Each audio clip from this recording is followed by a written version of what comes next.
nuestro amigo el historiador Rodri Goiti desde la ciudad de La Plata, que ya estamos en contacto. Rodri, buen día, ¿cómo estás?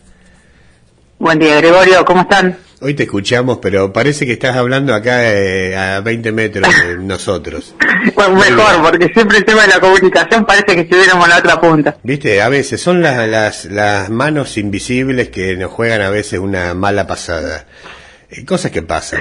Totalmente. En radio. Totalmente, sí. Bueno, esta semana tuvo como acontecimiento, pasamos y transitamos el 11 de septiembre, que se conmemora el Día del Maestro, pero la fecha hace alusión a algo más allá, ¿no? Y que tiene que ver con la figura de Sarmiento y estos 135 años que se cumplieron desde su fallecimiento. Y bueno, y era el momento ideal para adentrarnos un poquito ahí en los hechos y curiosidades en la figura de Domingo Faustino Sarmiento, ¿no? Sí, totalmente. 135 años, como lo marcás vos, Gregorio, de una de las figuras, no es tan normal lo que sucede alrededor de la figura de Sarmiento, que sucede con pocas figuras en la historia argentina. Justamente la otra vez que hablábamos de Evita, figuras más, no pasa mucho con esto, donde se tanto amor y tanto odio a través de una figura. Y esto es importante arrancar diciendo, en cuanto a Sarmiento, que se cumplieron ahora 135 años de su fallecimiento, porque es una figura muy controvertida. Depende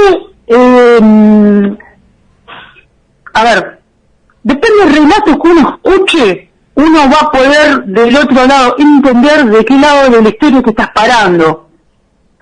Y esto lo digo porque es una figura que hasta el día de hoy genera mucha polémica por sus dichos, por su forma de querer encarar el proyecto institucional de país que él propone, por lo atrevido que es. Sí, esto ahora lo voy a comentar algunos detalles muy curiosos sobre su vida, que a veces se habla poco justamente de este tema, y porque en buena parte es quien genera desde cero prácticamente todo el proyecto de la educación pública en Argentina. Es una idea que él termina gestando en un viaje por Europa.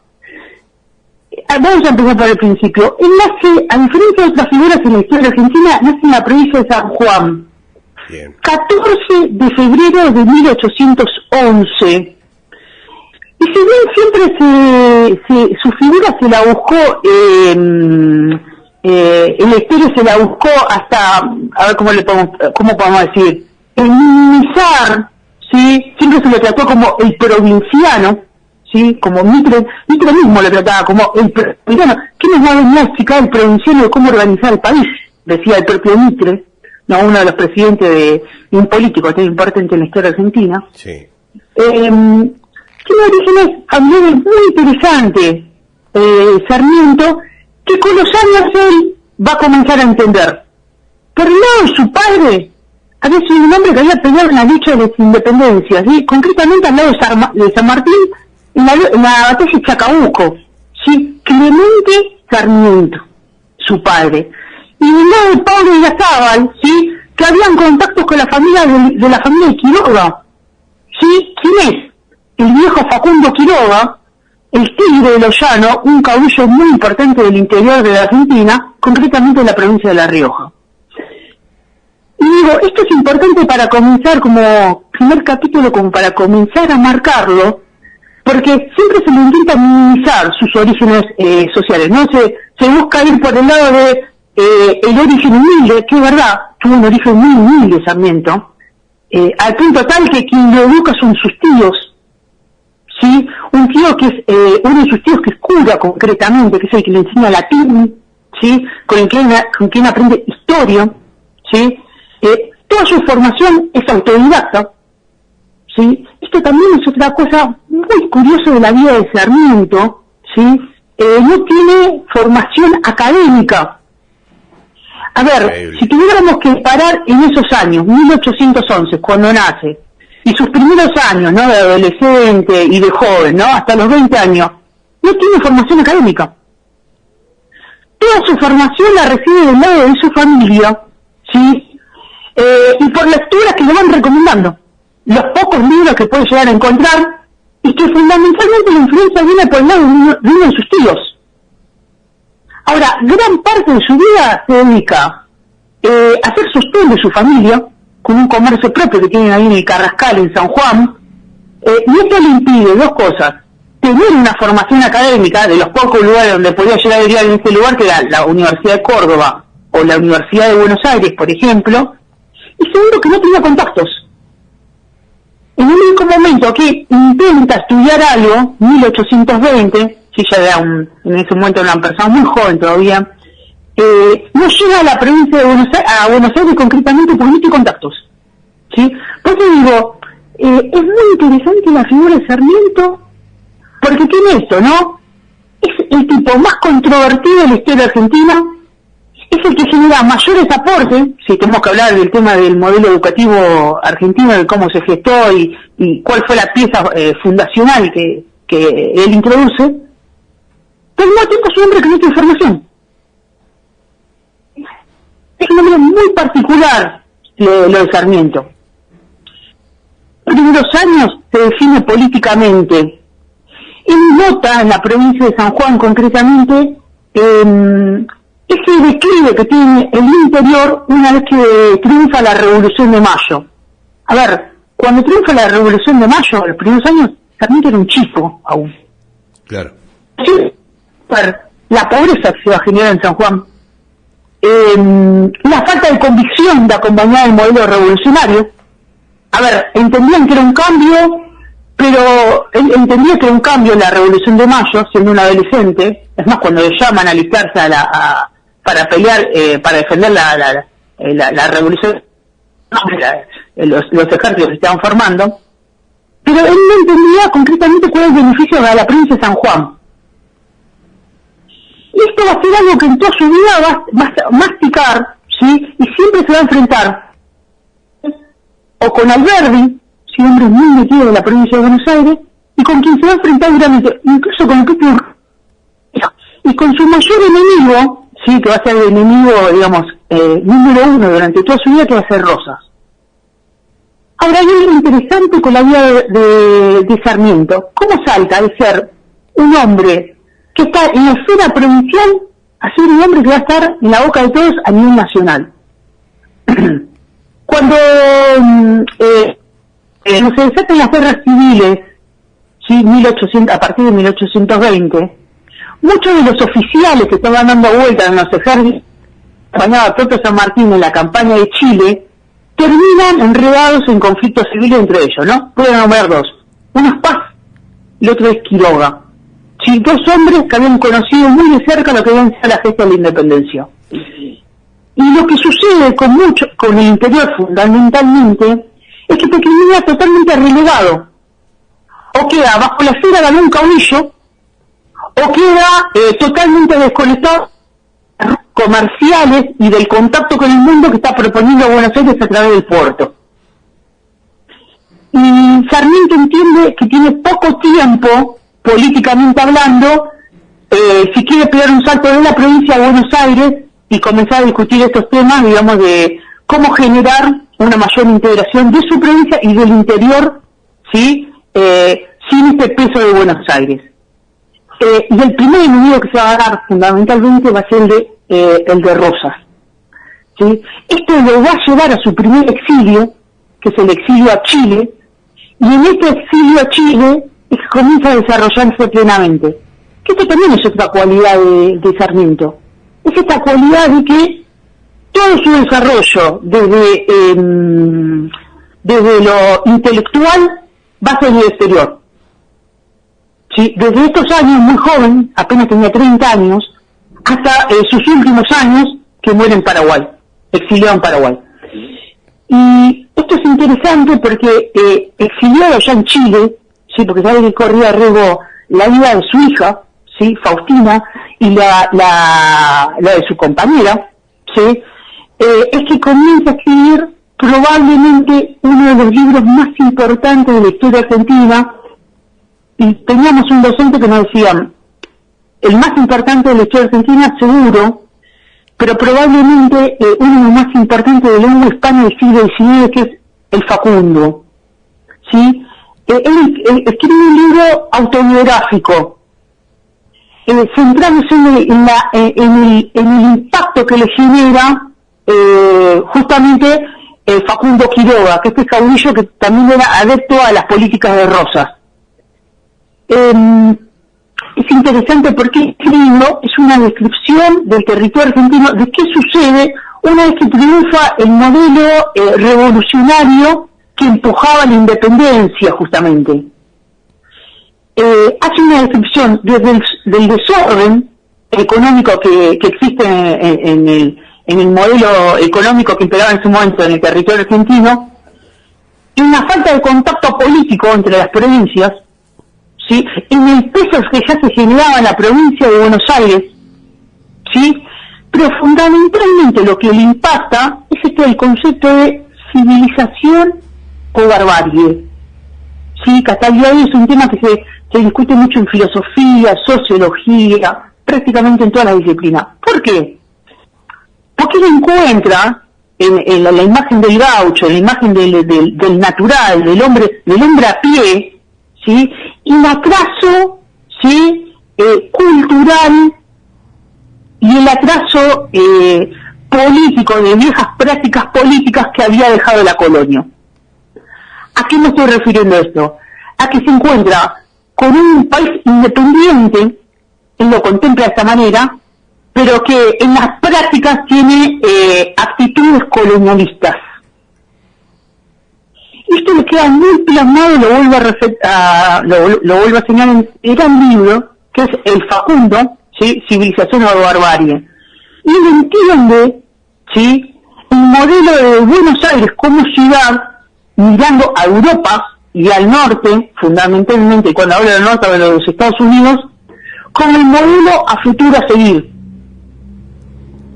Esto, por supuesto, que hace un modelo teórico, ¿sí?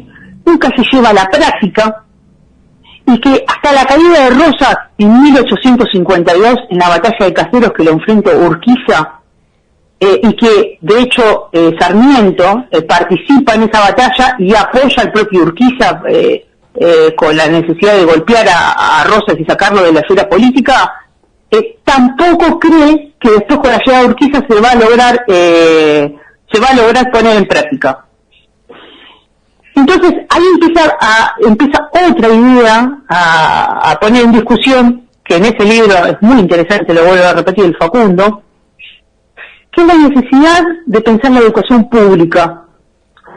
Él busca apoyo en Buenos Aires, ya había caído el gobierno de Rosas, 1852. Urquiza le promete de todo, y que de todos los recursos que le promete que le da, nada. ¿En dónde encuentra apoyo? En Chile. El gobierno chileno, sí, que estaba en otro momento histórico totalmente distinto al de la Argentina, y financia, sí, una campaña como veedor, sí, del modelo educativo en Europa, parte de África y parte de Asia, que va a quedar registrado en un diario personal de Sarmiento. Y el objetivo era mandar a Sarmiento, que en ese momento era redactor de un diario justamente, como veedor de estos modelos educativos. Y es muy interesante porque ahí saca varias conclusiones. Primero, la de traer un modelo educativo muy parecido, ¿sí? Al que estaba en Europa dando vuelta, ¿sí? Institucionalizar el país. De hecho, que cuando él llega a la presidencia de la Nación, 1869, el primer censo que él empuja, se encuentra que el 71% de la población argentina es analfabeta. No sabe leer ni escribir. Vuelvo a repetir la fecha, 1869. Sí, que en cuestión de tiempo de historia no es tanto tiempo. Y se encuentra que no solo es una población analfabeta, Gregorio, sino que es una población que no está institucionalizada. Que las únicas instituciones que se conocieron fueron algunas que se fundaron durante la época de la Revolución, fundamentalmente por el proyecto que llevó Belgrano en su momento, que eran las escuelas de la patria, pero que fueron muy pocas, dispersas y que no formaban parte de un proyecto político a largo plazo. Entonces, entra la idea de traer el modelo educativo europeo de las aulas a nuestro país, ¿sí? Gobierno presidencial de Sarmiento, 1869, y no solo eso, sino traer los viejos preceptos, ¿sí? De estatutos, ¿sí? Que se regían en los Estados Unidos y fundamentalmente en España en su momento, que eran las viejas maestras de las escuelas normales. Fundamentalmente en la ciudad de La Plata se funda una, que el normal 1 de la ciudad de La Plata, y que está frente a Plaza Moreno, el Mario Graham. Así que son estas viejas maestras normalizadoras que lo que buscaban era justamente generar esa identidad nacional que no se había podido lograr durante mucho tiempo. Y quiero contar algo que es muy interesante acá. Yo conté que tenía una actitud atrevida, Sarmiento, en cómo pensaba el país y la polémica que generaba.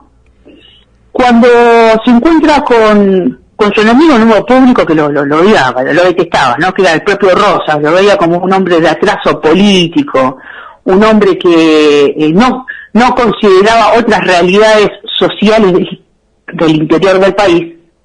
Y Sarmiento, un intelectual autodidacta muy interesante, que piensa algo muy contrario a lo de Rosas. Mientras Rosas hablaba de un puerto y de un proyecto aduanero, bueno, Sarmiento escribió un libro muy interesante del que se habla bastante poco y que mucho tiempo después un presidente de la nación lo va a recoger, que es, acá lo tengo bien anotado para no confundirlo. Escuchen bien, es un libro de 1850, se llama Argilópolis.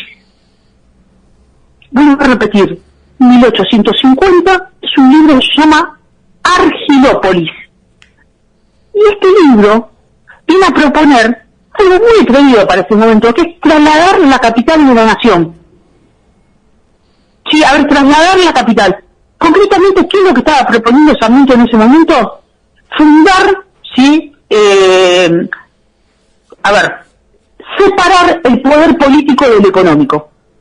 Sí, él consideraba que los grandes problemas que tenía el territorio argentino era que todo estuviese concentrado en la provincia de Buenos Aires, concretamente en el puerto de Buenos Aires, sí, porque la provincia era muy grande. Y él propone una cosa muy interesante: llevar la capital política de las instituciones a la isla Martín García, y que el poder económico se quede en Buenos Aires.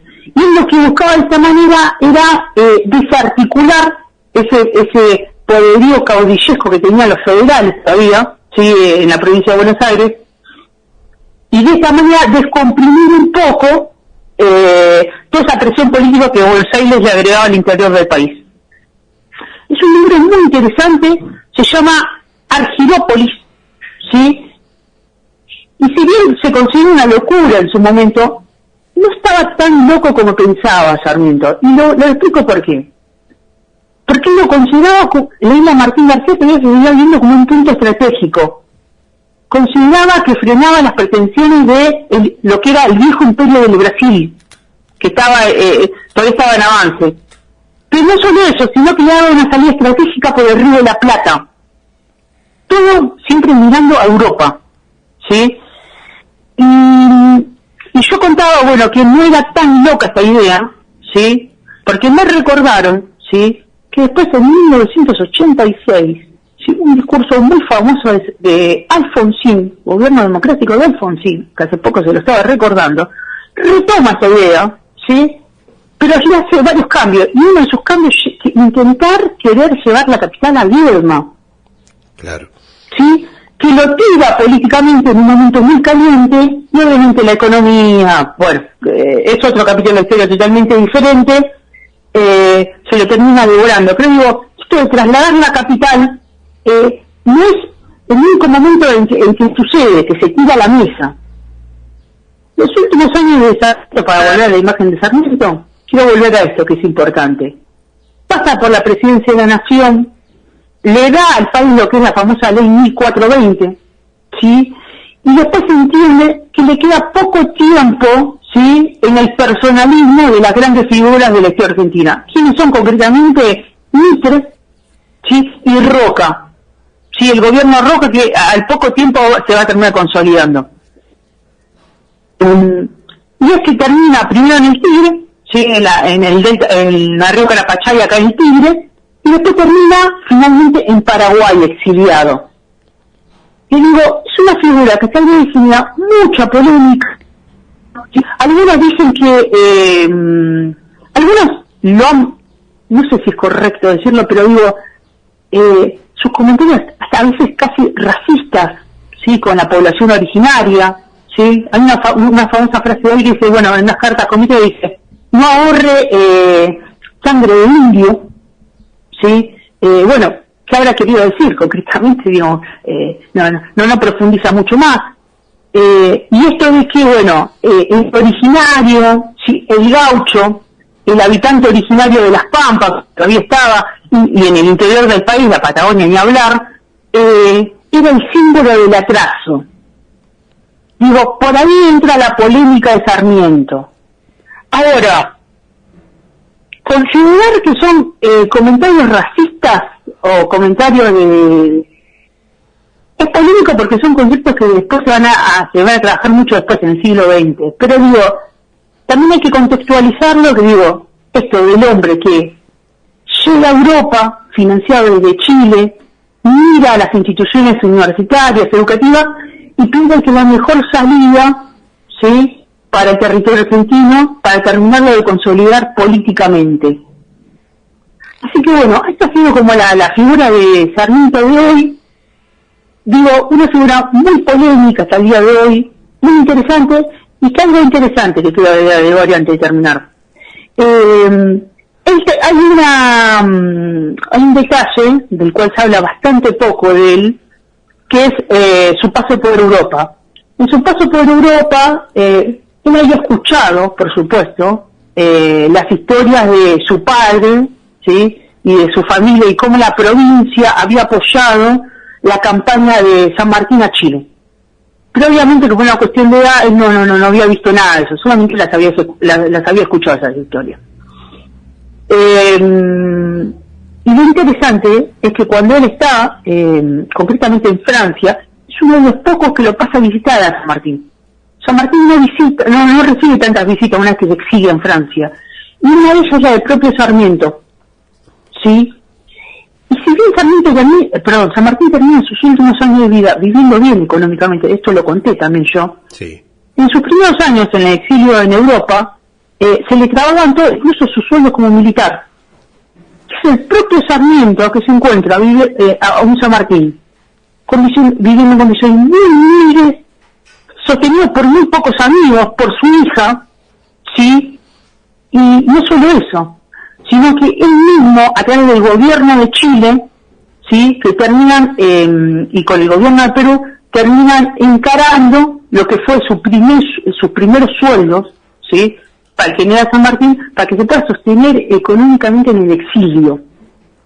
Así que bueno, he intentado acomodar todas las caras de un personaje polémico en la historia argentina. Increíble. Y que tiene tantos grises y tantos claros como es el propio Sarmiento, ¿no? Es muy polémico. Miren, yo hablaba de este libro, El Facundo, Civilización a la Barbarie, El Facundo, justamente, es un librazo. Yo lo he leído tantas veces y siempre se le encuentra un significado distinto. Si en ese momento tuviéramos que dar una vuelta, sí, por esos años, uno se va a encontrar que en Alemania se estaba editando el Manifiesto Comunista de Marx, un libro que uno puede estar de acuerdo, no digo, pero vino a mover y a dar otra comprensión de la historia. El de Charles Darwin, que es El origen de las especies, de 1870, y en medio podemos nombrar que uno de los libros que fundadores de la lengua hispana y da no solo una descripción exacta del territorio argentino, sino también de discusiones que se están dando en el continente americano, es el que escribe Sarmiento. ¿A qué punto? Al punto de que hay cátedras específicas en los Estados Unidos y en Europa que le dedican el estudio completo al pensamiento de Saúl. Bien. ¿Sí? Digo, así de polémico, así de capaz, un hombre que, vuelvo a repetir, no tengo ningún tipo de formación académica, es la del propio Sarmiento. Bien, ahí Rodri, escuchándote como siempre, con total atención, siguiendo cada uno de tus relatos, cada uno de los pasajes, que bien lo describís, veníamos excelentemente bien a estos últimos 5 segundos que se quiso ir la comunicación. Pero, buenísimo, muy didáctico, y como cada viernes, con estos hechos y curiosidades que a veces uno las va olvidando en el tiempo, y que está bueno refrescarlas, volver a conversarlas, volver a escucharlas y volver a tener por ahí alguien que nos apunte y que nos diga por dónde ir si queremos releer nuestra historia y demás. Así que para nosotros es enriquecernos cada viernes en esto que es hechos y curiosidades de la historia argentina. Así que, bien, nada, genial, buenísimo, espero que sobre el final Qué bueno que se me puede escuchar, qué bueno que se me puede escuchar correctamente. Quería contar algo para cerrar, chiquitito. Él fallece justamente en 1888 en Paraguay, algo muy interesante. La última imagen de Sarmiento, que es la que es una especie de daguerrotipo, un tipo de formato de imagen, bueno, es la imagen de Sarmiento muerto. Bien. Digo porque esto estaba la costumbre de hacerlo, ¿sí? Y parece que estuviera adormecido, parece que estuviera descansando. Bueno, es una imagen de Sarmiento muerto. ¿Sí? El daguerrotipo original está acá en el Archivo General de la Nación, en el museo, ¿sí? Que está en una sala especial donde especifica esta cuestión técnica de sacarle fotos a los muertos, ¿no? Pues pedido de él fue, que se había pedido a su propia hija, de que una muerte se fuera fotografiado. Y tiene que pasar más de 80 años, ¿sí? Para que ¿Me escuchás? Sí. Esto último que acotaste ya lo tenemos que descifrar. Como que se volvió a ir la buena señal que tuvimos durante todo el... Bueno. No, que la última imagen de Sarmiento es una imagen de la que él está muerto, digo. Sí, eso yo lo entendí. Bien. Bueno, no, mucho más que eso, digo, es la imagen de tan polémico como él, digo. Ha seguido en la forma en que se manifestó políticamente. Bien. Bueno, 11:37 minutos, es una lástima, justo ahí en el tramo final que se nos, hay como una interferencia ahí que no nos permite escucharte claramente. Pero bueno, se entendió todo, estuvo genial. Y Rodri, te vamos a desear, como siempre, que tengas un hermoso fin de semana. Nos volveremos a encontrar el viernes que viene con algún otro hecho, algún otro acontecimiento de la historia argentina, y para disfrutarlo, ¿no? Te mando un cariño grande, te mando un abrazo. Quiera Dios que la primavera te traiga por estos pagos. Así nos podemos conocer personalmente y también podemos armar algo en el estudio, ¿por qué no? En vivo acá en me encantaría. Así que, bueno, nada, sabemos que estás nos contaste, estás de mudanza, te estás por pasar a otra casa allí en La Plata, así que en medio de todo ese trajín, te haces un tiempo para compartir con todos los oyentes de acá de Deró este segmento de cada viernes, y eso lo agradecemos infinitamente. Bueno, te mando un gran abrazo y gracias por el espacio, un gran abrazo y buen fin de semana para todos. Un saludo muy grande a la audiencia. Bueno, ahí pasaba Rodri, igual para vos, cariño grande. Pasaba entonces Rodri Goiti en Hechos y Curiosidades de la Historia Argentina, como cada viernes. Había sido espectacular, teníamos un sonido maravilloso durante casi todo el pasaje de la exposición de cada viernes, y ahí sobre el final se fue un poquito, pero bueno, nos estaba contando Rodri acerca de una de las últimas imágenes que se conocen de Domingo Faustino Sarmiento, que es ya en su lecho de muerte. Y bueno, quiso entrar en algún detalle más y se nos fue. Pero bueno, en general el concepto de este segmento de hoy fue fue completo y pudimos tenerlo ahí a Rodri desde la ciudad de La Plata, haciendo y evocando la figura de Domingo Faustino Sarmiento. Nos dejó algunos tips, nos dejó algunos títulos para releer la historia y como siempre enriqueciendo estos viernes. 11:39 minutos, le vamos a poner un poquito de pum para arriba a esta mañana con un poquito de música, Lolito.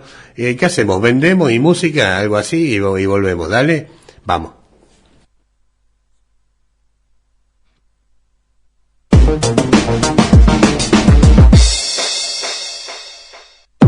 En Luciérnaga tenemos todo lo que necesitas para tu obra en artículos de electricidad e iluminación.